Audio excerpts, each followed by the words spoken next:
6%, c'est le chiffre du jour. 6%, c'est en moyenne la part que représentent les actions dans l'ensemble de l'épargne des Français. Bonjour Laurent Chauderge. Bonjour. Et bienvenue sur Radio Classique. Vous êtes membre du comité d'investissement de BDL Capital Management. Que l'on comprenne bien, 6%, c'est beaucoup, c'est peu si l'on compare à nos voisins. Alors c'est très peu 6%. 6%, c'est la part dans le patrimoine du Français, à la fois l'immobilier et le patrimoine financier.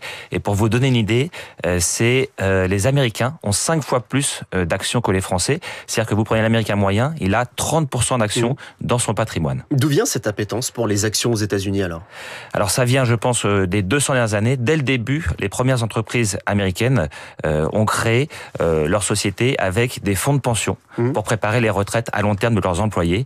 Et ces gens-là ont dû économiser dès le départ et épargner en actions. Alors que nous, comme vous le savez, on a un système de répartition pour nos retraites. Et donc, on n'a jamais vraiment eu le besoin de faire ça. Et qu'est-ce que ça change alors concrètement, si on avait la même répartition qu'aux États-Unis ? Alors, ça change beaucoup de choses parce que sur très long terme, les actions sont la meilleure classe d'actifs. Donc, pour vous donner une idée, si vous prenez un Français et un Américain il y a 10 ans, avec 100 euros chacun, 10 ans plus tard, le Français a 130 euros et l'Américain 170 euros. Donc 30% de plus de pouvoir d'achat finalement. L'immobilier a été plutôt un bon investissement ces 30 dernières années. C'est la raison d'ailleurs pour laquelle depuis quelques années on voit apparaître de nouveaux boursicoteurs puisque l'immobilier est arrivé peut-être à un palier.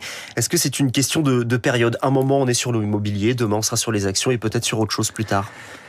Alors oui et non, c'est-à-dire que sur long terme, c'est pas une question de classe d'actifs. La classe d'actifs action est de loin la meilleure. Pour vous donner une idée, sur les 200 dernières années, c'est un livre de Jeremy Siegel que je vous invite à regarder, les actions ont progressé de 6,9% par an hors inflation. Ça revient à doubler votre pouvoir d'achat tous les 10 ans, alors que l'immobilier sur longue période ne fait que du 2-3% par an. Et pourtant, on connaît ce message, les performances passées ne présagent pas des performances futures. On le voit bien en ce moment avec la bourse qui est volatile, on perd 3% un jour, on en gagne 1 le lendemain. C'est pas rassurant pour les investisseurs. Alors c'est vrai que la bourse est volatile et sachez que sur long terme, la direction est haussière. Sachez que 2 années sur 3, la bourse monte. Et c'est vrai que souvent les Français n'ont pas assez d'actions parce qu'ils ont peur de cette volatilité. Alors il y a une image que je trouve très bonne, une analogie. Et il faut comparer la bourse à une sorte de monsieur lunatique qui un jour est euphorique et veut tout acheter et le lendemain est très déprimé et veut tout vendre. Et c'est ce qui se passe un petit peu en ce moment puisque parfois ça monte, parfois ça baisse. Mais sur le long terme, ce monsieur lunatique a une humeur beaucoup plus stable et donc faut profiter des creux comme en ce moment pour acheter. Je parlais justement des boursicoteurs qui sont souvent assez jeunes. On les a vus apparaître pendant le Covid.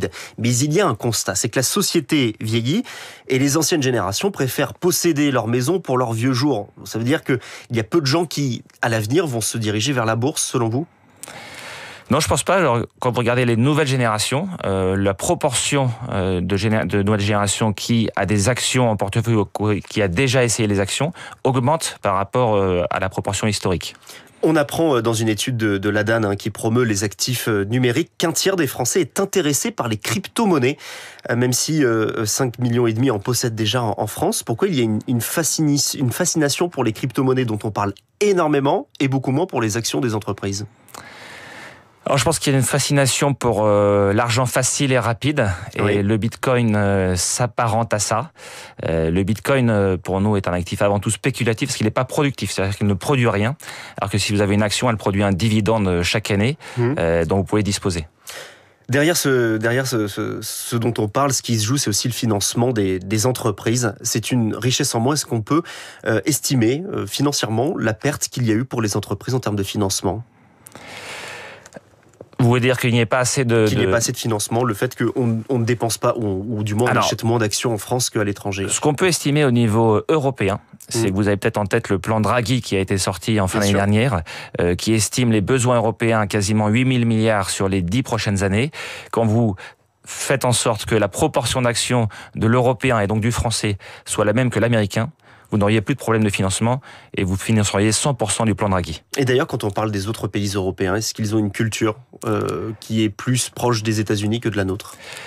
Oui, en Angleterre, ils ont quasiment la même culture. Et en Europe, ils ont une culture qui est plus semblable à la nôtre, mais pas aussi extrême. Ils ont quand même plus d'actions en moyenne dans le patrimoine. Les actions, ça nécessite tout de même une certaine culture économique. C'est difficile quand on a peu de savoir sur quoi investir, quel secteur, quelle entreprise. Comment fait-on un bon choix ?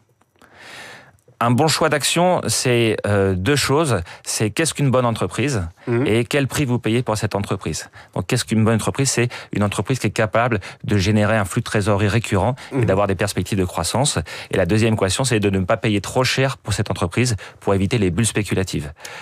Une fois qu'on a dit ça, l'autre façon de faire si vous avez moins de temps ou moins d'intérêt, c'est tout simplement d'acheter un fonds action d'une société de gestion. Donc, par exemple, nous, chez BDL Capital Management, on gère des actions européennes depuis 20 ans. Donc, c'est notre métier. Et donc, on a des fonds à disposition des particuliers. Faire confiance aux spécialistes, c'est donc ça le message. Merci Laurent Schauderge, membre du comité d'investissement de BDL Capital Management dans le chiffre du jour. Il est 6h56. Dans un instant, la météo et l'arrivée de Marc